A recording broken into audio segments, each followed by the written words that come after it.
एक उपासक ने प्रश्न किया कि हम कभी ये जपते हैं, कभी ये जपते हैं, कभी इनकी सेवा करते हैं, कभी इनकी सेवा करते हैं, बड़ा मन चंचल और दुविधा में फंसा रहता है, क्या करूं? तो यहां पहला भक्ति का लक्षण है श्री गुरु चरणों का आश्रय लेना। श्री गुरु चरण पादाश्रया। जब हम गुरुदेव के चरणों का आश्रय ले लेते हैं तो ये प्रश्न ही नहीं बनता जो वो प्रश्न कर रहे थे। ये प्रश्न उन्हीं का बनता है जो मनमुखी चाल चल रहे हैं। गुरुमुखी में ये प्रश्न नहीं। बोलो जितने गुरुमुखी हो, तुम्हें प्रश्न है कि मुझे क्या करना है क्या नहीं करना। तुम्हें पता होगा मुझे किसकी उपासना करनी हो, कैसे करनी है। अगर इतना पता नहीं तो गुरुमुख नहीं हो, कंठी बंधवा लिए हो, अभी गुरुमुख नहीं हुए तुम। गुरुमुख वही जिसका समाधान हो चुका है। क्या समाधान? मेरे आराध्य देव श्री प्रिया प्रीतम, उनकी उपासना ये पूरा पता है। अब उसमें कोई मिलावट की जरूरत नहीं। इसलिए भक्ति के प्रथम अंग का श्री गुरु चरणों का आश्रय, यहां से प्रारंभ ही होती है। असली भक्ति का स्वरूप यहीं से प्रारंभ होता है, गुरु चरण आश्रित। एक बहुत प्रवीण बुद्धि के उन्होंने कहा कि अगर हम अव्यक्त को गुरु बना लेते हैं तो व्यक्त गुरु बनाने की जरूरत क्या है? पकड़ो, अव्यक्त वाणी चल रही, यहां वाणी है अव्यक्त, पकड़ो उसको, पकड़ के दिखाओ। नहीं, आप नहीं पकड़ पाएंगे। तो वही अव्यक्त सत्ता व्यक्त गुरुदेव के रूप में, गुरु साक्षात पर ब्रह्म, और वही उपदेश देने के लिए आती है। अव्यक्त आके तुम्हें डांटेगा नहीं। अगर अव्यक्त गुरु की बात माननी है तो सब लोग शांत होकर अपने हृदय में देखो। जब तुम गलत करना चाहते हो, अव्यक्त गुरुदेव तुम्हें उपदेश देते हैं, मानते हो तुम उनकी बात? देखो ना, अंदर आता गलत है, नहीं करना, मानते हो बात? और व्यक्त गुरुदेव धज्जियां उड़ा देंगे तुम्हारी। अगर जरा भी तुम आश्रय छोड़ के भाग गए तो बात अलग है। जरा भी आश्रय लिए तो तुम्हें सुधरना पड़ेगा, आज नहीं तो कल, कल नहीं तो परसों तुम्हें भगवत प्राप्ति होगी, पक्का होगी, क्योंकि गुरु की नजर पड़ चुकी है। अब तुम्हें विकार परास्त नहीं कर सकते। श्री गुरु चरणों का आश्रय लेना पहला। दूसरा, श्री गुरु चरणारविंद के आश्रित होकर उनसे मंत्र दीक्षा लेकर इष्ट से संबंध का परिचय जानना। गुरुदेव से मंत्र दीक्षा लेकर इष्ट से संबंध का परिचय जानना। आपको पता है आपका क्या संबंध है? पता होगा आपका अपने इष्ट से क्या संबंध है? पता है? भाव संबंध को गुरुदेव जो प्रदान करते हैं वो तो पता ही होगा कि आपका आपके इष्ट से क्या संबंध है, नहीं है? हाँ, यह अंदर का विषय है। अपने इष्ट से क्या संबंध है यह आपको पता होना चाहिए। गुरु मंत्र दीक्षा और इष्ट संबंध भक्ति के 64 अंगों में दूसरा। पहला है, सबसे पहला गुरु आश्रय। एक आए थे बहुत ज्ञानी जी, बहुत बड़े ज्ञानी जी। वो, मुझे मोह क्यों है? भ्रम हो गया है। ये भ्रम क्यों है? क्योंकि अज्ञान है। यह ज्ञान क्यों है? क्योंकि आप स्वीकार किए। ये आप कौन है? ब्रह्म है। ये ब्रह्म कैसे है? वह किसके चेला हो? गुरु बनाया किसी को? बोले बनाने की चेष्टा की थी, किसी का नाम लिया। बोले बनाया तो किसी को नहीं, तो उनका कुछ नहीं हो तुम। वह क्यों है? माथे में तिलक लगाया कोई प्रश्नवाचक चिन्ह का? नहीं, देख के ही पता चल जाएगा कि संप्रदाय के हो। ले चल, क्यों संप्रदाय के हो? नहीं, आप किस संप्रदाय के? बोले क्यों, किसके चेला हो? बोले क्यों के। तो ऐसे एक प्रश्नवाचक चिन्ह नहीं होता, तिलक लगाया कोई प्रश्नवाचक चिन्ह का, दूर से पता, दूर से डर जाएगा लोग। और संप्रदाय बोले क्यों वाला है, बच्चों इसका समाधान नहीं है। क्यों क्यों क्यों, इसका उत्तर क्या है? आप बोलो इसका उत्तर क्या है? तो गुरु पादाश्रया पहला, और दूसरा है गुरु से मंत्र की दीक्षा और इष्ट संबंध। हर उपासक को पता होना चाहिए हमारा इष्ट से क्या संबंध है। तीसरा, विश्वास पूर्वक गुरु चरणों के आश्रित होकर उनकी सेवा करना। गुरु चरणों की सेवा करना, आज्ञा समन साहिब सेवा, गुरु की आज्ञा पे चलना। गुरु सेवा तज करें जबान, यह है अधर्म, यह है सब हानि कान नरस कर मेरा है। देखो एक बात तो इतना समझी लो कि तुम मानो चाहे ना मानो, गुरु जी जो है वो भगवान ही है, दूसरा नहीं है। जितने भी गुरुदेव है सब भगवान है। और जब आप गुरुदेव से कोई भी कपट या छुपाव करोगे तो गुरुदेव के पास एक दृष्टि होती है। जैसे ऐसे देखो ना तो टेलीविजन में सब नहीं दिखाई देता, जो चैनल लगा वो चल पड़ता है, ऐसे चल पड़ता है, हर चैनल चल पड़ता है। तब हंसी आती है। कितने बच्चे हो तुम, क्या समझते हो तुम गुरु को? मनुष्य मानते हो?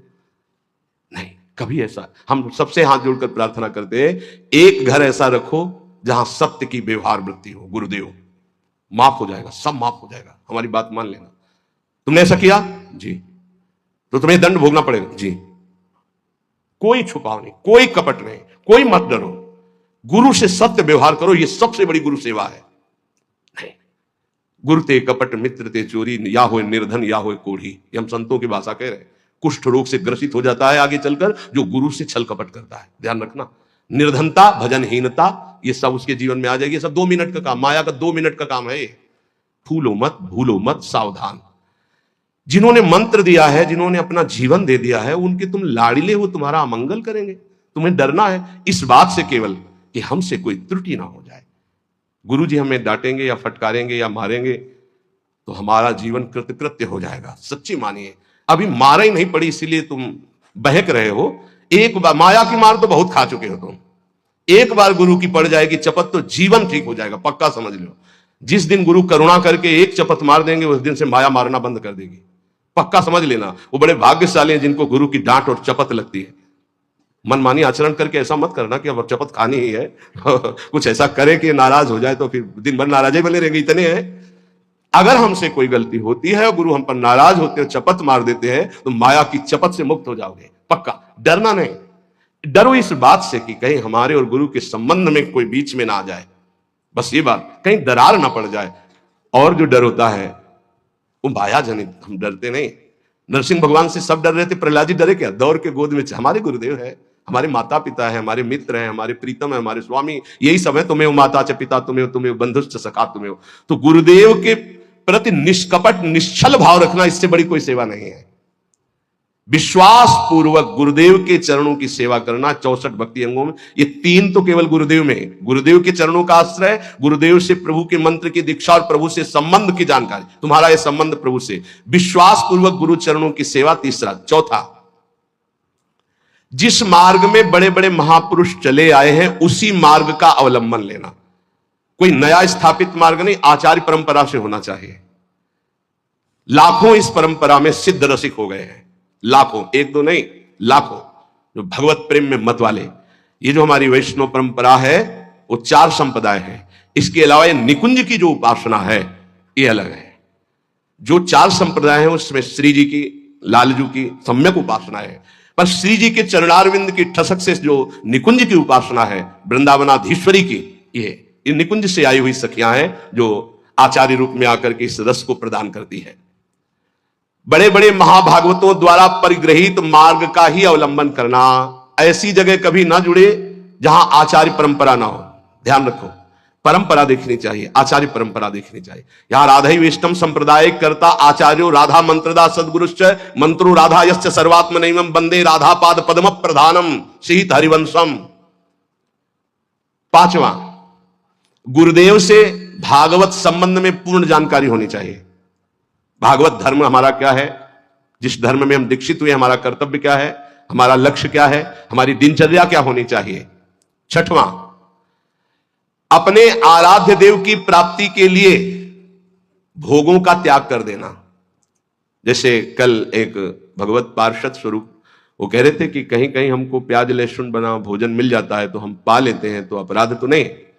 हमने कहा अपराध की बात तो अलग रही, लेकिन आप अपने स्वरूप को तो देखिए, आप कौन है। कंठी बंधी है, तिलक लगा हुआ है, ऐसे कोई कहीं भी बना के दे दे हम पालेंगे। क्या आप अपने लाला को लगाए बिना भोग पालेंगे? अब इसका उत्तर नहीं था। इसलिए जो भोग हम प्रभु को नहीं पवा सकते वो हम नहीं पा सकते, पक्का। भगवान के निमित्त भोगों का त्याग करना 6वीं भक्ति है। जो हम प्रभु को भोग नहीं लगा सकते वो हम नहीं पा सकते। 7वां, मथुरा वृंदावन आदि जो भगवत धाम है इनमें निवास करना। प्रभु के अपनी आराध्य देव की, जैसे राम उपासक तो चित्रकूट है, अयोध्या है, कृष्ण उपासक तो ब्रज 84 कोशिश, जैसे हम प्रियाजू के उपासक तो हमारा जीवन वृंदावन है। अगर आप अखंड वास नहीं कर सकते तो 3 रात्रि वास कर लीजिए। जीवन में कभी आपको फुर्सत मिले तो आ जाइए, 3 रात्रि वास। पहले दिन उपवास कीजिए, दूसरे दिन फलाहार, तीसरे दिन एक बार अन्न और चौथे दिन चले जाइए। नियम से रहिए। अगर आप कभी अवसर मिले तो कार्तिक मास है, सावन मास है, 10-15 दिन रुक गए, नहीं है तो 3 रात्रि रुक गए, नहीं ज्यादा है तो 24 घंटे रुक गए, लेकिन यात्रा करनी चाहिए।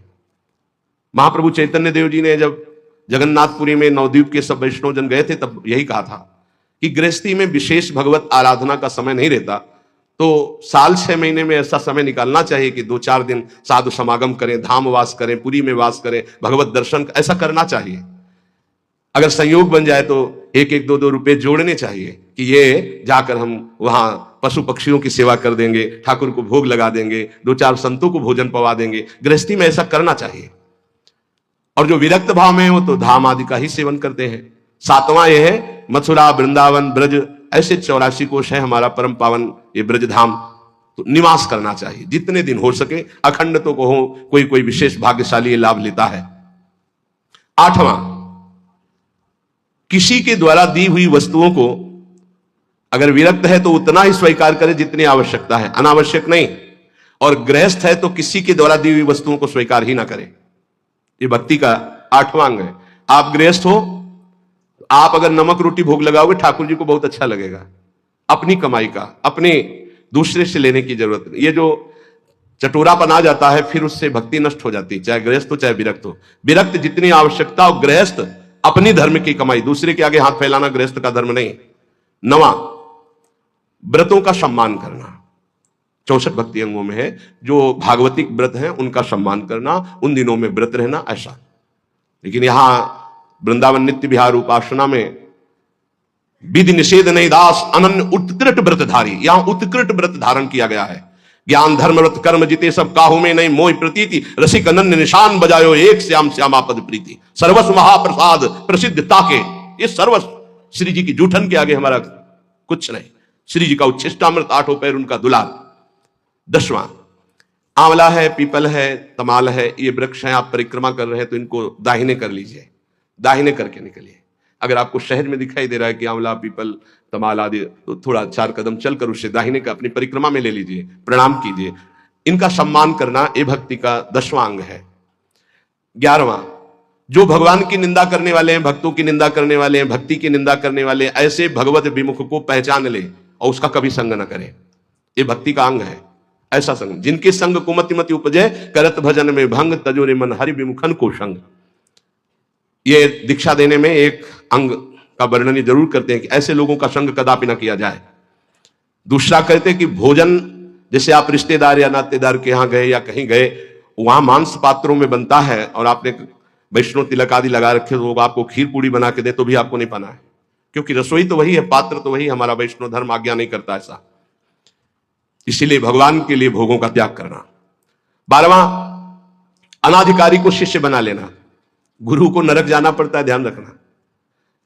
ये व्यवहार का विषय नहीं है। हरे शिष्य धन शोक न हरे, सो गुरु घोर नरक मा परे। एक दिन एक गुरु शिष्यों के साथ जा रहे थे तो एक बड़े केचुआ में, केचुआ समझते ना जो मिट्टी खाता है, लाल चींटी लगी थी हजारों। तो उनका गुरुदेव कितना इसको कष्ट हो रहा होगा, क्या इसने ऐसा काम किया, इसके कोमल शरीर को लाल चींटी काट ले तो बहुत कष्ट होता है, खुजलाता, दाग बन जाता बहुत। बोले हजारों इसके कोमल शरीर में लगे हैं। ध्यानस्थ हुए, कहा बेटा ये गुरु जी है, ये चेला है। ये गुरु जी हैं जो केचुआ बने हैं, और ये चेला जो चींटी बनी, से धन लिया है। भगवत प्राप्ति की कोई चर्चा नहीं, तो ये देखो ये लीला हो रही। एक न सुने एक नहीं देखा, गुरु शिष्य अंध बधिर कर लेखा। गुरुदेव उपदेश नहीं कर रहे, अपने शिष्य कोई गलत मार्ग में जा रहा है तो डांट नहीं रहे, और शिष्य गुरुदेव की बात नहीं सुन रहा, दोनों नरक भोगेंगे। अनाधिकारी को शिष्य बनाने का मतलब है अपनी गति में फर्क डाल लेना। इसलिए आरत अधिकारी जब पावे गुढ़ तत्व न। ये व्यवहार का विषय नहीं कि आपके व्यवहार से हम दीक्षा दें, ये डायरेक्ट सीधा है। हमें अनुकूल लगा तो देंगे, हमारे धर्म के अनुकूल नहीं लगा तो कोई व्यवहार का विषय है, ये धर्म का विषय है, ये जीवन का विषय है। तुम थोड़ी नरक में हमारी रक्षा करोगे, हम तुम्हारी नरक में रक्षा करेंगे। हमारे अनुकूल चलना होगा, जो धर्म का आचरण है।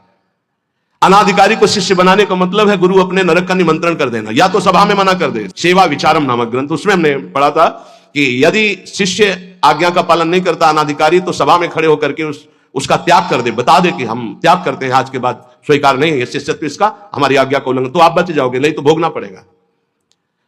13वां, भक्ति के विरोधी ग्रंथों का कभी अवलोकन न करें। कॉमिक्स पढ़ रहे हैं, ये पढ़ रहे हैं, वो देख रहे हैं, ये देख रहे हैं, ये करते हैं, वो गेम खेलते हैं। अरे यार, राधा राधा राधा राधा राधा, कृष्ण कृष्ण कृष्ण कृष्ण कृष्ण, इसमें समय लगाना है कि उसमें लगाना है? मंजीरा उठाओ, 1 घंटा कीर्तन करो, भागवत उठाओ, 10 अध्याय पाठ करो, गीता जी उठाओ, उसका ये भगवत मार्ग है भाई। भगवत विरोधी भावों को नहीं, भगवत विरोधी ग्रंथों को नहीं। 14वां, जिससे हमारी भक्ति में बाधा पड़े ऐसे कभी कार्य ना करें। बड़े बड़े व्यवहारिक कार्य, बड़े बड़े सामाजिक कार्य, बड़ी बड़ी सभाएं जिससे हमारा भजन छूटे, ठीक। पूज्य पंडित गया प्रसाद जी महाराज गिरिराज वाले, तब माना जाएगा कि आपका भजन हुआ जब बड़े से बड़े शुभ कार्य के अनुष्ठान का मन न चले। सच्ची मानिए। महा उत्सव है यदि आप भगवत स्मरण कर रहे हो, इससे बड़ा कोई उत्सव नहीं। हर समय धीमी धीमी मधुर मधुर भगवान की नाम ध्वनि अंदर उठ रही, आप सुन रहे हैं उसे, उसी का चिंतन कर रहे हैं, इससे बड़ी कोई उत्सव की वृत्ति नहीं। भावोत्सवेन भजताम रसकाम धेनुम तम राधिका चरण रेणु महम स्मरामि। चाहे वो ज्ञान मार्ग हो, चाहे भगवत भक्ति का मार्ग हो, जब तक संसार का चिंतन है तब तक न ज्ञानी है न भक्त है। और भगवत चिंतन इससे बढ़कर के कोई स्थिति नहीं है। भगवत प्राप्ति के लिए किसी भी चंदे की या किसी भी सहयोग की जरूरत नहीं है। वो हृदय से भगवत स्मरण करे, इसी से भगवत प्राप्ति होती है। आप गीता जी और भागवत जी सब उठा करके देख लीजिए। अनन्य चिंतयन्तो माम अनन्य चेता सततम, जगह जगह अनन्य चिंतन। ये दूसरे के द्वारा नहीं होता, ये अपने द्वारा होता है। ये पैसे से नहीं होता, ये बार बार अभ्यास से मन लगाने से होता है। 15वां, यदि आपके घर कोई अतिथि साधु महात्मा आ गया है, भारी व्यवस्था नहीं है आपके पास, माना तो आज अपना भोजन दे दीजिए, उसमें कंजूसी मत कीजिए। आप अपने किसी उचित व्यवहार के लिए अर्थ ले जा रहे हैं, कोई बीमार तड़प रहा है, आप कष्ट सह लीजिए, वो पैसे से दवा उसको दे दीजिए। ये पूज्य गुरुदेव भगवान के श्रीमुख के वचन।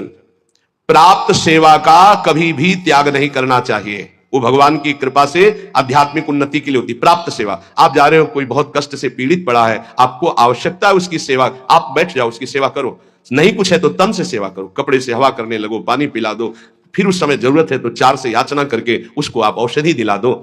उचित व्यवहार में, सेवा में किसी भी तरह का कुविचार या कृपणता ना होने पावे। ऐसे तो सब पड़े ही रहते, नहीं नहीं, प्राप्त से भगवान ने तुम्हें सेवा दी, उस समय करो। कोई आपके घर आ गया तो वक्र दृष्टि से मत देखो, ए तो साधु महात्मा है, ऐसे नहीं। भगवान आए, तुम्हारे पापों का नाश हो जाएगा मंगल के लिए। अगर वो रोटी मांग रहे, भोजन मांग रहे, आप दौड़ कर जाइए, दरवाजे पर उनको भिक्षा दीजिए। सच्चा महात्मा कभी घर में नहीं घुसेगा, ये ध्यान रखना। ऐसे नहीं घुसेगा कि आपके गेट को लांग कर अंदर भिक्षा में जाए, ऐसा कभी नहीं, सिद्धांत नहीं। जो सच्चे मार्ग का पथिक को दरवाजे पे ही राधे श्याम बोलेगा, वो अंदर आ ही नहीं सकता। तुम्हें निश्चिंत रहना है। और जो अंदर आने की बात चेष्टा करे तो आपकी श्रद्धा, आपका परिचय है तो ठीक है, नहीं तो अनुमति नहीं है, पक्का। इसमें कभी धोखा नहीं खाओगे। जो सच्चे मार्ग का पथिक उसको गुरुजन शिक्षा देते हैं, भिक्षा गेट के बाहर ही ली जाती है। भिक्षा कभी ऐसा नहीं कि आंगन में जाकर मांगी जाती हो, कभी नहीं। जो आंगन में जाने की चेष्टा करे वो आपका परिचय हो तो ठीक है, आपका विश्वास तो ठीक है, अन्यथा हमारे शास्त्र आज्ञा ऐसा नहीं है। कभी कोई भिक्षा के लिए आ जाए तो अपना भोजन दे दे, लेकिन उसका तिरस्कार ना करे। अगर आप में इतनी भी श्रद्धा नहीं तो 2 बातें तो कर ही सकते हैं। राधे श्याम, वो कह रहा है हमें अमुक चीज चाहिए, असमर्थ हूं, आप जल पी लीजिए, मृदु वचन बुला दीजिए। ऐसे शब्द बोलिए कि उनको बचने का दरिद्रता, आपको नहीं देने की सामर्थ्य, आप मना कर दीजिए। लेकिन कटु वचन और रुद्र दृष्टि अगर अतिथि की प्रति की गई तो सारा आपका पुण्य नष्ट हो जाएगा, सारा पुण्य नष्ट हो जाएगा। यह धर्मशास्त्र के अंतर्गत की बात है। उचित व्यवहार, उचित सेवा का अवसर आया, उसमें कंजूसी मत कीजिए। देने में संकोच नहीं होना चाहिए। अब हमारा फिर क्या होगा? वो विश्वंभर देख रहा है, बहुत सुंदर व्यवस्था करेगा। आज तक जिसने साधु सेवा की, भगवान की प्राप्ति हुई, भगवान की कृपा प्राप्ति हुई, कभी ऐसा नहीं हो सकता कि संत सेवा वाला कभी नहीं हो सकता। श्री जी उसके वैभव, उसके सेवा में उपस्थित, भगवान उपस्थित है। त्रिलोचन जी के यहां संत सेवा में स्वयं भगवान श्री हरि अंतर्यामी बन नौकर बन करके चले गए। तो ये कभी ना सोचो कि भिक्षुक को, साधु सेवा को अगर हम स्वीकार करेंगे तो हमारा कुछ चला जाएगा। नहीं नहीं, एक का वो लाखों देता है, ऐसा महान है उनका मालिक। तो भक्त का ये 15वां लक्षण है 64 अंगों में कि आए हुए प्राप्त अतिथि सेवा, संत सेवा या किसी की ऐसी परिस्थिति, उसमें कंजूसी ना करे, वो बड़े भाव से सेवा करे। 16वां, कुछ भी नष्ट हो जाए शोक ना करे। शोक क्यों ना करे? हमारी बड़ी कीमती वस्तु नष्ट हो गई तो जिसने अनंत ब्रह्मांड बनाया, मेरा स्वामी जिस समय चाहेगा वो उससे बड़ी कीमती वस्तु दे देगा, मैं शोक क्यों करूं? दूसरा, क्रोध न करे। क्रोध होता है कामना से। जब हमारी कामना की पूर्ति में बाधा लगता है तो कामा संजायते क्रोधा। अगर हमारी कामना की पूर्ति नहीं तो हरि कोई बहुत मंगल में विधान कर रहे हैं, हमें क्रोध नहीं करना। अगर कोई हमारा अपमान कर रहा है तो हरि बहुत कृपा कर रहे हैं, मेरे देहाभिमान को गलित कर रहे हैं। अगर कोई हमारी निंदा कर रहा है तो हमारे पापों को नष्ट कर रहा है, उससे जैसा हमारा प्यारा मित्र कौन हो सकता है? तो हमें क्रोध बनता ही नहीं किसी पर करने को। और भी काम आदि विकारों के वशीभूत ना होना, ये 16वां है। 17वां, आप भले अपने देव इष्ट देव के अनन्य हैं, लेकिन किसी भी देवी देवता का आप निंदा या अपमान न करें, नहीं तो आपके इष्ट देव से आपकी रति खत्म हो जाएगी। अनन्यता के ठसक में आकर कहीं किसी की निंदा न कर दे, कहीं किसी का अपमान न कर दे, सब में हमारा इष्ट विराजमान है। 18वां, किसी भी जीव को वाणी से, तन से, मन से उद्वेग ना दे। और किसी के द्वारा दिए हुए उद्वेग से उद्वेगित ना हो। ये बहुत काम की बात है। कोई कितना भी उद्वेग दिलाना चाहे, आप उद्वेगित ना हो, आप अंदर से व्यथित ना हो, नहीं तो आपकी निष्ठा में फर्क पड़ जाएगा, साधुता में फर्क पड़ जाएगा। और 19वां 32 सेवापराध और 10 नामापराधों से बचे, वो चर्चाएं पीछे हो चुकी है। 20वां, यदि कोई भगवान के भक्ति की निंदा कर रहा है तो या तो उसकी जबान बंद करो या कान में अंगुली डालो, वहां से चल दो। राधा राधा राधा राधा राधा राधा। भक्त निंदा कान में नहीं पड़नी चाहिए। हो यहां और कान के पर्दे हिला के पूरा सुनना चाहते हैं, फिर क्या हुआ? अच्छा, ऐसा लग रहा है कि मानो परमानंद की भगवान की कभी चर्चा ऐसे नहीं सुनेंगे, उसमें तो झटके लग जाएंगे आलस्य के। लेकिन किसी की निंदा होने लगे, फिर देखो पूरे कान के पर्दे खोल। क्यों? क्योंकि पतन की तरफ मन हमारा स्वाभाविक जाने के लिए तैयार रहता है। जैसे जल को छोड़ो नीच गति, ऐसे ही मन को छोड़ दो नीच गति। तो अगर किसी भी संप्रदाय के किसी भी संत भक्ति की निंदा हो रही है तो हमको वहां से हट जाना चाहिए या कान में अंगुली डाल लेना चाहिए, नहीं तो भारी अपराध लगता है। संत सम्भ श्री पद अपवादा, कही सुनीता असमर्यादा, काटी जीभ तासु जो बसाई, श्रवण मुनि न तो चले पर आई। किसी भी संत भक्त महात्मा की निंदा हो रही और सभा में आप बैठे तो आप पाप के अधिकारी होंगे, आप हट जाइए, तुरंत हट जाइए। हरिहर निंदा सुने जे काना, पाप लगे गौघात समाना। गौ हत्यारे को जो दुर्गति होती वही भगवान और भगवान के भक्तों की निंदा सुनने वाले की होती है, करने वाले की होती है। दोनों अपराधी माने जाते हैं। 21वां, गुरु दीक्षा लेकर तिलक मुद्रा वैष्णव चिन्ह ना धारण करना, यह अपराध है। धारण करना चाहिए। अगर दीक्षा ले ली है, देखो हर आचार्य तिलक धारण करते हैं। आद्य गुरु भगवान शंकराचार्य, निम्बारकाचार्य, हर वैष्णवजन चाहे जिस मार्ग के पथी को, सब तिलक धारण करते हैं, सब कंठी धारण करते हैं। वो रुद्राक्ष ये तुलसी जी की कंठी धारण करते हैं। ज्यादा सिद्धावस्था नहीं झाड़नी चाहिए। इष्ट तिलक लगाते हैं, आचार्य लगाते हैं, गुरुदेव लगाते हैं, और हम इतने ऐसे देखने को प्रमाद स्थिति मानी जाती है। सिद्धावस्था, सिद्धावस्था जब तुम्हें भोजन की याद न रहे, तुम्हें शौच लघु शंका की याद न रहे, तुम्हारी दिनचर्या अस्त व्यस्त है, तुम्हें पता नहीं, तुम भगवदाकार वृत्ति में डूबे हुए अवधूत स्थिति है, वो बात लगे। उसके लिए लिखा, लिखंति भुजमूल तो न खलु शंख चक्रादिकम विचित्र हरि मंदिरम नरचंति भालस्थले लसत तुलसी मालिकाम ददत कंठ पीठे नवा गुरुर भजन विक्रमात् को ईते महाबुद्धया। वो ऐसी स्थिति को प्राप्त महापुरुष शरीर की सुध नहीं तो तिलक कौन लगावे, कौन कंठी बांधे, कौन दर्पण देख करके लगावे। लेकिन इतनी है स्थिति तो तिलक लगाओ।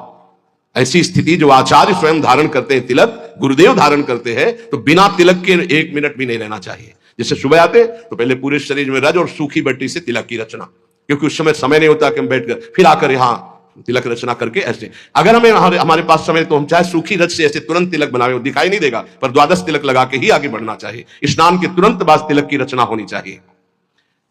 और कंठी एक इष्टा में रख लेनी चाहिए। कभी ये टूटे तो तत्काल कंठे बांध ली, गुरु प्रदत्त प्रसादी करवा के रख लेनी चाहिए। वैष्णव चिन्हों को जरूर धारण करना चाहिए, माला मुद्रा आदि। 22वां है प्रभु के नाम अक्षरों को मस्तक पर, हृदय पे धारण करना। इसको इस रूप में ना ले कि जैसे लिखने में नाम अक्षर, ये नाम अक्षर माला धारण किए तो हम सोच के समय से उतार देते हैं। नाम अक्षर है हमारे इष्ट के, हमारे आराध्य देव के नाम अक्षर है। आराध्य देव का, गुरुदेव का नाम रूप विराजमान है, छाती से लगा रहता है। पर जब हम शौच आदि क्रिया करते तो इनको हम पवित्र स्थान में या अपने आस जो सैया है सिराने रख देते हैं या ऐसे उच्च स्थान पर रख देते हैं। अगर हम राधा नाम मस्तक पर लिखें इसके अनुसार, अगर इसको हम इस भाव में अर्थ लेते हैं कि प्रभु के नामाक्षरों को शरीर पर धारण करना, तो ये है हम राधा नाम बाजूबंद बांध सकते हैं, राधा नाम लिखकर हृदय में धारण किए हुए, पर हम सोच के समय उतार देते हैं। अगर हम अक्षर बनाते हैं यहां तो हम जब स्नान करेंगे तो हमारे अधोअंगों में और पैरों में हो जाएगा। हमारी श्रद्धा कहती है कि हमें ऐसा नहीं करना चाहिए, क्योंकि वही नाम हमारे सिंहासन में बैठ, वही नाम हमारा आराध्य देव, और उसी नाम को जब हम नहाएंगे स्नान करेंगे तो वो हमारे अधोअंगों में होते हुए पैरों तक जाएगा। ऐसा हम बर्दाश्त नहीं कर सकते, क्योंकि हम उसी नाम का चरणामृत ऐसे लेते हैं कि कहीं एक बूंद भी जमीन पे ना गिरने पावे। तो हमें जो इसका भाव है कि भगवान नामों का जो अंकन, वो ऐसे भगवान नाम की माला धारण करना, भगवान नाम को ऐसे हृदय में धारण करना, जैसे हमारे बिजली बाबा भगवान नामों का मुकुट धारण करते हैं, भगवान नामों के अक्षरों का, ऐसा बाहर से ऐसे धारण कर लिया, उतार के रख के शौच स्नान आदि करके फिर धारण कर लिया। अभी एक महावैष्णव आए हुए थे महाराष्ट्र से, ठाकुर जी को अपने ऐसे मस्तक पर धारण किए हुए थे, ये गोपाल जी को ऐसे लिए हुए, हर समय प्रसाद पाने के लिए जब बैठे तो सामने ठाकुर जी विराजमान, सब ऐसे जो महापुरुष धारण करते हैं उनकी श्रद्धा, उनका भाव, लेकिन हमारा आज तक भाव ऐसा, वो घबराहट पैदा हो जाती है कि नाम का जो धोवन चरणों में जाएगा वो बिल्कुल ठीक नहीं। जैसे कुछ भावुक जन अपने हाथों में या ऐसे टेटू में भगवान नाम लिखवा लेते हैं, भगवान रूप बना लेते हैं, और जब शौच आदि होते हैं उन्हीं हाथों से ये बिल्कुल ठीक नहीं है। आपको भगवत रूप पहना, यहां पहनिए, समय से उतार कर टांग दीजिए, फिर शौच स्नान करके फिर धारण कर लीजिए। ऐसा मत कीजिए जो ये अंकित करवाना है, तुम्हें ज्ञान नहीं। अब यहां लिखा है राधा कृष्ण, अब शौच तो वही पानी, हाथ धोना वही, नहाओगे वही, ये फिर नाम का जो प्रकाश है वो आनंद में नहीं आ पाएगा। ये बात, नाम का आदर करना। एक बार पूज्य राधा बाबा ने देखा कि ठाकुर घनश्याम दास जी गीता वाटिका बैठे ही अंगुली से ऐसे लिख दिया राधा, और बाबा उधर से निकले तो अरे ठाकुर ये गलती क्या कर दी, अब इसके एक कण में भी पैर पड़ेगा, सारे सुकृत नष्ट हो जाएंगे। राधा नाम लिखा, बैठ गए बाबा, पूरी रत समेटी, एक एक सब समेट करके और तुलसी के घेरे में डाला, का ठाकुर ऐसी गलती मत करना। नाम को जो पहचान गए, नाम को जो जान गए, वो नाम ही को अधीन कर लेते हैं। इसलिए नाम का आदर करना है, पर ऐसे लिखना, ऐसे धारण करो। हम कह रहे हैं पूरे नाम की माला बनाकर ऐसे बांध लो, नाम के बाजूबंद बना लो, नाम के कुंडल बना लो, नाम के कंठहार बना लो, लेकिन नाम को अगर हम अंकित करते हैं तो धुलकर हमारे अधोअंगों में जाता है। ये हमारी पर्सनल, हमारे हृदय की भावना है। तो जो इसमें अक्षर में लिखा है कि भगवान नाम के अक्षरों को शरीर पर धारण करना है, तो अंकित करा करके, जैसे तुलसी जी पर है, तमाल जी पर है, कदम्ब जी पर है, फिर हम उसको धारण कर दे। 23वां, प्रभु को निवेदित माला, पुष्प, तुलसी आदि का बड़े आदर के साथ सेवन करना। श्री चरणों की चढ़ी तुलसी, अहो भाग्य, नाक से सूंघे, मस्तक पर लगाए, ओहो आज हमें प्रभु की प्रसादी तुलसी मिली, प्रसादी पुष्प मिला, प्रसादी माला मिली, हृदय में आह्लाद होना चाहिए बार बार ऐसे, ओहो आज तो बड़ी कृपा हो गई, साक्षात प्रभु ने प्रसाद दिया। धर दो, हाँ धर दो, ऐसे नहीं, तत्काल उसको प्रणाम करो और माला को माथे पे लगाओ, सूंघो, तुम्हारी इंद्रियां पवित्र हो जाएंगी, भगवत भक्ति बढ़ेगी। 24वां, भगवत विग्रह के सामने नृत्य करना। प्रभु विराजमान है, राधा राधा जैसे बन रहा है, हमारे मालिक है, हमारे स्वामी है, रिजवार है, रीझ जाएंगे। नृत्य करना ये 64 अंगों में एक अंग है। 25वां, भगवत स्वरूप को साष्टांग दंडवत प्रणाम या पंचांग दंडवत प्रणाम ये करना। 26वां, जैसे गुरुदेव पधारे या भगवत विग्रह पधार रहे तो सबको खड़े हो जाना चाहिए। जैसे अपनी श्री जी श्रृंगार ग्रह से पधार रहे हैं या मंगला में शयन ग्रह से पधार रहे हैं तो सबको खड़े हो जाना चाहिए। श्री जी पधार रहे हैं, गुरुदेव पधार रहे हैं, खड़े हो जाना चाहिए। भगवत विग्रह का, गुरुदेव का अभ्युत्थान, उनको देखकर खड़े हो जाना है, सम्मान करना, ये भक्ति का 26वां अंग है। 27वां, आप देख रहे हो कि चाव जा रहा है, चाव कहते हैं ठाकुर जी की शोभा यात्रा। पहले आप प्रणाम करो, किसी की भी जा रहे हो, किसी भी ठाकुर की, किसी भी वैष्णव की प्रणाम करो, साष्टांग या पंचांग जैसी श्रद्धा बने सबको, फिर 5-10 कदम पीछे पीछे चलो, फिर प्रणाम करके वापस आ जाओ। ये वैष्णव मर्यादा है, ऐसा नहीं देखा है उन संप्रदाय वैसे सारे सुकृत नष्ट हो जाएंगे, इसीलिए भक्ति बढ़ती नहीं। अरे कोई कृष्ण बोले, कोई राम बोले, कोई हरि बोले, कोई शिव बोले, सबकी चरण धूल मेरे माथे पे, ये सब महाभागवत जन है। ये जो दृष्टि रखते हैं ना ऐसे किस संप्रदाय के, ये पुण्य नष्ट हो जाएंगे। कोई भी भगवत विग्रह, जैसे कोई भक्त है अपने ठाकुर जी को माथे पे विराजमान किए, प्रणाम करो, 5 कदम उसके साथ चल दो, नाम कीर्तन हो रहा है तुम अपना मंत्र जपते हुए साथ चल दो, फिर प्रणाम करो, वापस आ जाओ, इससे कृपा प्राप्त होगी। प्रभु के चाव या सवारी के पीछे कुछ कदम चलना, अगर बहुत समय है तो आप साथ चल रहे तो 5 कदम तो चल ही सकते हैं। 28वां, प्रभु के श्री विग्रह के दर्शन के निमित्त जाना। बिहारी जी, राधा रमण, राधा वल्लभ, यहां तो घर घर ठाकुर तुलसी सेवा। प्रभु के मंदिरों, और अगर आपका शरीर स्वस्थ है तो सवारी मत लीजिए, आपका शरीर स्वस्थ है तो नंगे पैर जाइए। यहां तो सिर भर जाऊं उचित असमोरा, मेरे प्रिया प्रीतम का धाम है, उनके दर्शन करने जा रहे हैं, मंत्र जप करते हुए नंगे पैर, यहां कोई कांटे थोड़ी बिछे, मार जूता और चप्पल पहनकर चलना। सही बात, बड़ा दुर्भाग्य है अगर ये पहनकर अपने को चलने को होता है। ये तो डॉक्टर मना किए कि वैसा ऐसा नहीं, तो जीवन भर हो गया नंगे पैर ही रहे। जो सुख मिलता है रज स्पर्श से पादुका, ये दुर्भाग्य है। प्रभु के मंदिर कम से कम, कोई कई तो सीढ़ियां भी चढ़ जाते हैं पादुका से, क्या करें, नहीं तो पादुका पहने दर्शन करें। अरे प्रथम सीढ़ी में पैर रखने के पहले तो पादुका उतार दे कहीं। अगर तुझे पादुका में चित्तवृत्ति लगी रहेगी तो पैर के ही मत जा। क्या कांटे बिछे हैं प्रभु के धाम में, मंदिर में दर्शन करने, इतना तो कर ले। 29वां, प्रभु के मंदिर में दर्शन करके 4 प्रदक्षिणा करना। अगर समय नहीं तो दाहिने करते हुए जाओ, दर्शन करके निकल जाओ। समय है तो 4 प्रदक्षिणा कर लेनी चाहिए, ये बहुत लाभ प्राप्त होता है। 4 प्रदक्षिणा हमारे श्री प्रिया प्रीतम जी की होती है।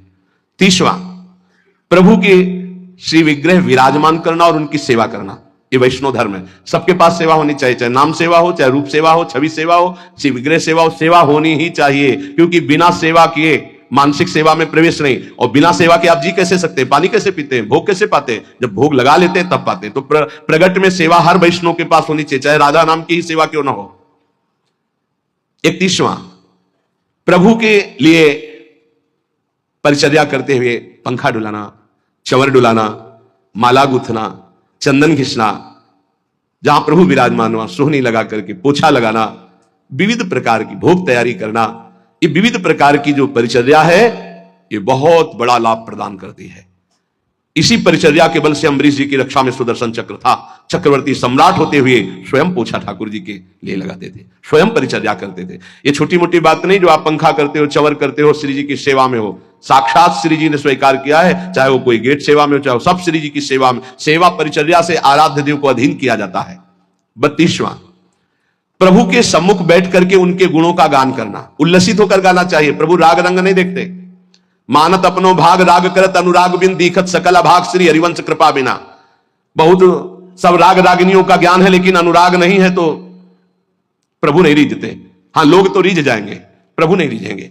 देखा है राग रागिनियों में प्रधानता रखने वाले पर, और लोगों की तालियां या लोगों का भाव देखते हैं।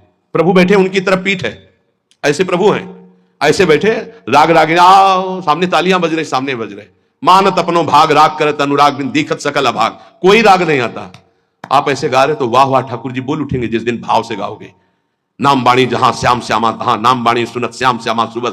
प्रभु के सम्मुख गान करने का सौभाग्य जानते हो, ये जो आप लोग बैठकर गान करते हो, बड़ी विशेष कृपा है। उनके लीला गुण गायन से बहुत जल्दी वो प्रसन्न हो जाते हैं। 33वां, भगवान के सामने भगवान का नाम कीर्तन करना, ये जो आप लोग करते हैं, हृदय आह्लादित हो जाता है। राधा राधा जब आलाप लेते हैं तो जैसे दूध गैस में चढ़ाओ तो उफान नहीं आती, ऐसे भक्तों के हृदय में उफान आनंद की आती उच्च स्वर से नाम कीर्तन सुनकर। 34वां, इष्ट मंत्र का जाप का नियम होना, जैसे गुरुदेव देते 11 माला, 21 माला, 33 माला, जो भी, वो संख्या जरूर पूरी करनी चाहिए। इष्ट मंत्र की जो संख्या है गुरुदेव ने जो दिया है, ये भक्ति का अंग है, जरूर पूरा करना चाहिए। ध्यान देना चाहिए कि हमें इतना मंत्र जो गुरुदेव ने कहा वो जपना ही जपना है। इष्ट मंत्र का नियम पूर्वक जप का ये भाव गुरुदेव ने जो दिया उसको पूरा करना चाहिए। 35वां, रोज प्रभु से प्रार्थना करनी चाहिए, उनकी कृपा मांगनी चाहिए, रो रो कर उनके दर्शन की इच्छा, उनके प्रेम की इच्छा, उनके चिंतन की इच्छा, यही हमारी भिक्षा, ऐसा मांगना चाहिए। रोज 4 शब्द तो बोलना चाहिए, लाडली जो कृपा करो, अपना निरंतर नाम हमारे हृदय में चला दो, प्रिया जो और कोई चिंतन न बन पावे, बस आपका चिंतन बना रहे, ऐसा मन से बातें करनी चाहिए, वही प्रार्थना है। 36वां, महापुरुषों के द्वारा गाए हुए स्तोत्र और पदों का गायन करना चाहिए, जैसे चतुरासी जी है, ये सब स्तोत्र ही है। श्रीमद राधा सुधा निधि, एक एक श्लोक सब प्रार्थना भरे हुए हैं, स्तोत्रों का गायन करना चाहिए। 37वां, प्रभु के निवेदित किए हुए प्रसाद का बहुत महत्व रखना चाहिए। जैसे प्रसाद आया तो खड़े हो जाना चाहिए, भगवत प्रसाद आया, प्रणाम करके हाथ में जो तत्काल पाना चाहिए, तत्काल। प्रसाद की महिमा चाहे किनका तत्काल, ऐसा नहीं रख दो फिर पा लेंगे समय आने पर, अभी हमारे पास समय नहीं, ये अपमान हो गया प्रसाद। भगवत प्रसाद का सबसे पहला सम्मान, माथे पे लगाओ, प्रणाम करो। अगर आप बैठे हो प्रसाद आया तो खड़े हो जाओ, पहले प्रसाद का सम्मान करो, भगवत स्वरूप मानना। एक कह रहे थे कि हम कुछ भी पाते हैं तो हमारा भजन रुकता है, तो हमका कुछ क्यों पाते हो? गुरु प्रसाद पाओ, भगवत प्रसाद पाओ। हाँ बोले वही तो हमका उसे कुछ में क्यों बोले? भगवत प्रसाद पाने से भजन में विक्षेप पड़ता है। बोले असली बात है कि विक्षेप पड़ जाता है, तो यहां तक टिटुआ तक कौन बोला कि खाओ, थोड़ा प्रसाद पाओ और देखो भजन होता है कि नहीं होता है। अब हलवा पूड़ी सब तो ठाकुर जी हजम कर पाएंगे, वो तो विश्वम्भर है, वो तो आग पी गए, तुम पियोगे क्या? वो तो पी गए आग, दावानल में सब सखाओ जब गौएं हुई, ऐसे कहके मुंह पे पी गए। देखो भगवत प्रसाद किनका लो और मधुकरी भरपेट पाओ, जो मंदिर से प्रसाद मिले तो किनका ले लो, ये सिद्धांत वैष्णवों का रहा है।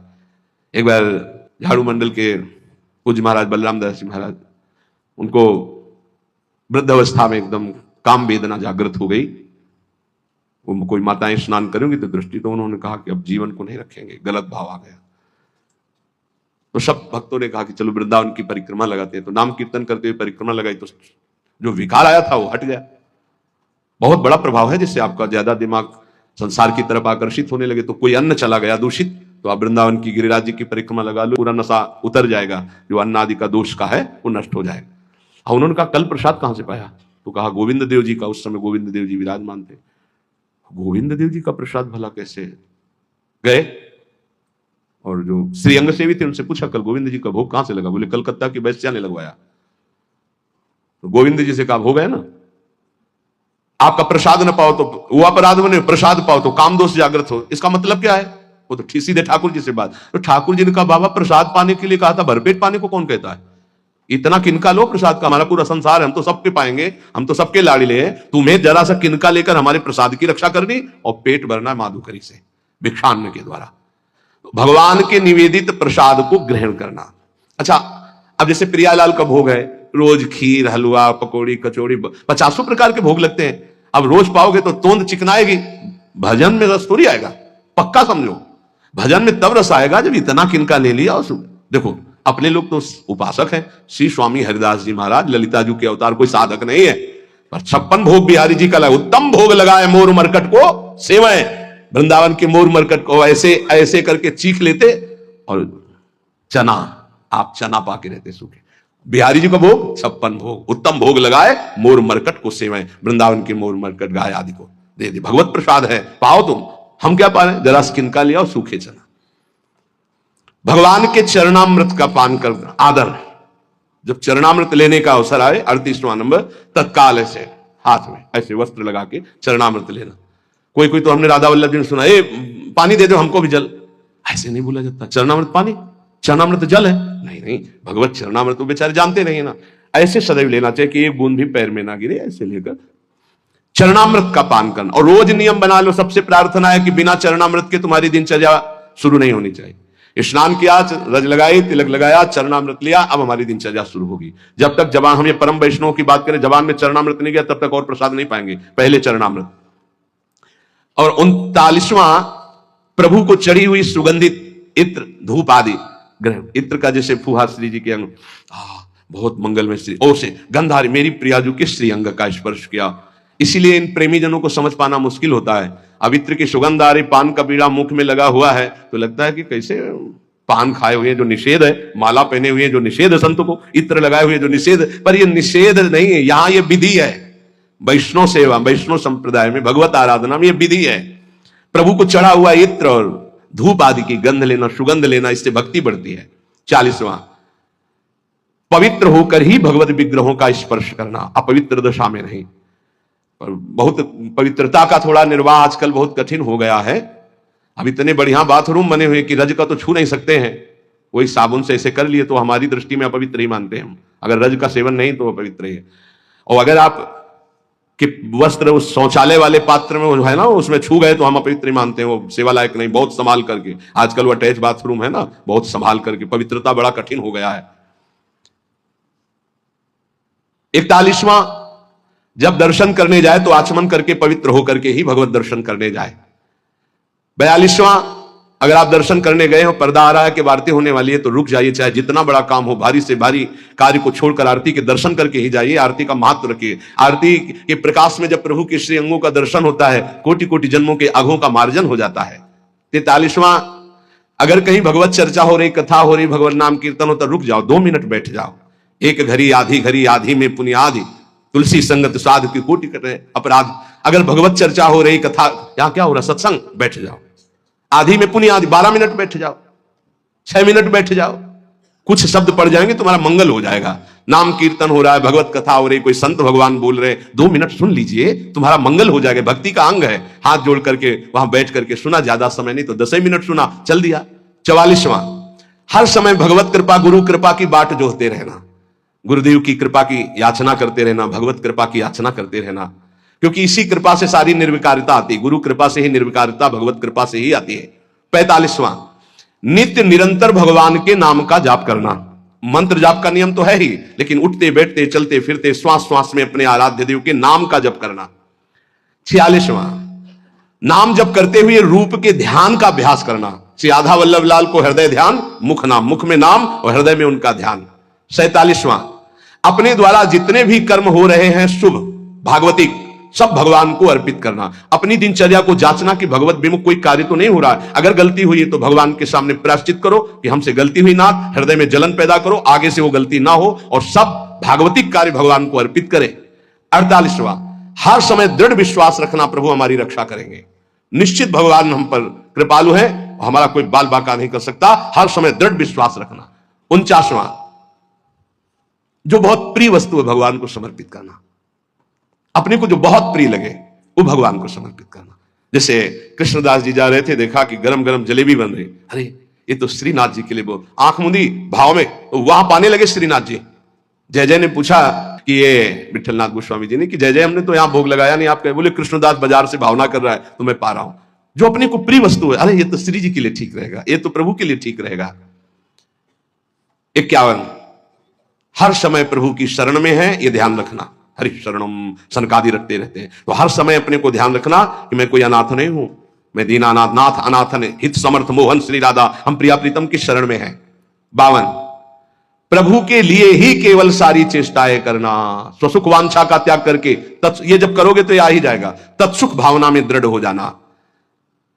53, प्रभु के लिए तुलसी का वृक्ष लगाना, प्रभु के लिए और वृक्षों का रोपण करना, उनकी सिंचाई करना, प्रभु के लिए दीप दान करना, ये प्रभु के लिए तुलसी जी लगाना और वृक्षों को लगाना। दुर्भाग्य हो रहा है, फ्लेट पर फ्लेट बन रहे, वृक्षों को काटा जा रहा है। जो प्रभु की प्रसन्नता के हेतु है, लता भवन सुख शीतल छां, श्री हरिवंश रहत नित्य जहां, तहां न वैभवान की। 54, भगवान के प्रिय गुणों का गान करने वाले शास्त्रों की ही चर्चा करना। और भी बहुत से शास्त्र, पर हम भगवान की महिमा से युक्त गुणों का जो रचनात्मक स्वरूप भगवान व्यास देव जी और बड़े बड़े महर्षियों ने किया, हम उनका गान करते हैं, या जो आचार्यों ने गान किया। 55, भगवत धाम में प्रीति करना। जैसे हमारे आराध्य देव का निज धाम वृंदावन है, ये हमारा जीवन हमारा प्राण, ऐसा प्रीति करना। 56, किसी भी वैष्णव को देखते ही आह्लादित होकर दंडवत प्रणाम करना, विनय पूर्वक व्यवहार करना, और बन जाए तो उनकी आवश्यकता जो उन वस्तुओं की स्वीकार करें, संत वैष्णवों की सेवा करना। ये भक्ति बढ़ाने वाला है। यथाशक्ति भगवान के जो उत्सव आते हैं उनको मनाना, कृष्ण जन्माष्टमी, रामनवमी आदि आदि, यथाशक्ति जितना अपने पास है उसके हिसाब से हम उत्सव मना रहे हैं। दामोदर मास, कार्तिक मास का आदर करना। आप गृहस्थ हैं, अन्य समय नहीं मिलता, आ गए कार्तिक मास में 2-4 दिन रुके, नाम कीर्तन पाठ भजन संत सेवा आदि परिक्रमा आदि ऐसा करके चले गए, समय है पूरे महीना रुक गए। 49वां, भगवान के उत्सवों को यदि अकेले ना कर पाए तो और लोगों को भी सम्मिलित करके विशेष रूप से भगवान की जन्माष्टमी आदि को मनाना। 60वां, भगवत विग्रह को साक्षात श्री भगवान मानना, ना कि उसमें कोई धातु बुद्धि पाषाण बुद्धि आदि देखना। एक भक्त कह रहे थे, हमें बहुत दुख होता है जब कोई हमसे पूछता है कि तुम्हारे ठाकुर ये का संगमरमर के हैं या धातु के हैं या ऐसे हैं, तो मुझे बहुत कष्ट होता है। तुम का कष्ट ना करो, यद्यपि आपकी प्रियता बहुत सही, पर सामने वाला नहीं जानता इसलिए ऐसे पूछता है, ये अपराध है, ऐसे नहीं पूछना चाहिए। भक्तों का हृदय दुखी होता है क्योंकि उनके लिए साक्षात भगवान है।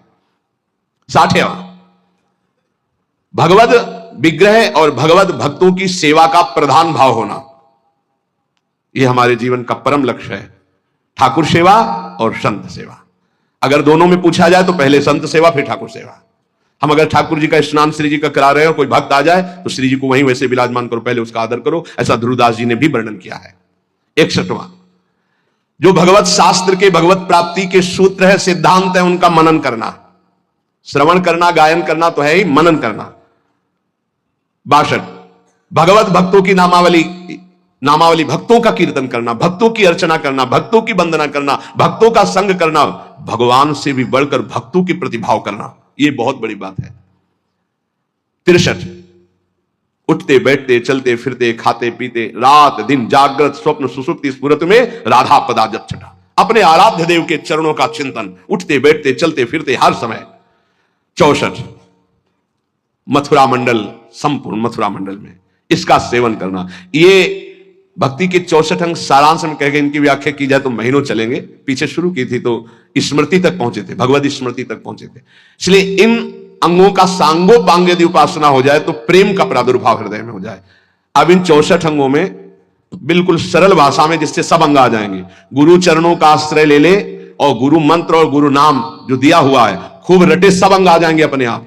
दो बात पकड़ लो, गुरु चरणों का दृढ़ आश्रय और गुरु प्रदत्त नाम मंत्र में रति, इसी से सब अंग जागृत हो जाएंगे। आप सुनो, पढ़ो, अच्छी बात, ना पढ़ोगे ना सुनोगे तो भी आपके अंदर आ जाएगा, क्योंकि नाम में इतनी सामर्थ्य है जो सर्वांग भक्ति प्रकाशित कर देता है। वो सब ज्ञान, वैराग्य, विवेक सब जागृत कर देता है। इसलिए हमारी सबसे प्रार्थना है, गुरु मुख से मिला हुआ नाम वो बहुत जल्दी आपको लाभ प्रदान करेगा। गुरु चरणों का आश्रय और गुरु मंत्र, गुरु नाम का जप, ये भव समुद्र से पार होने के लिए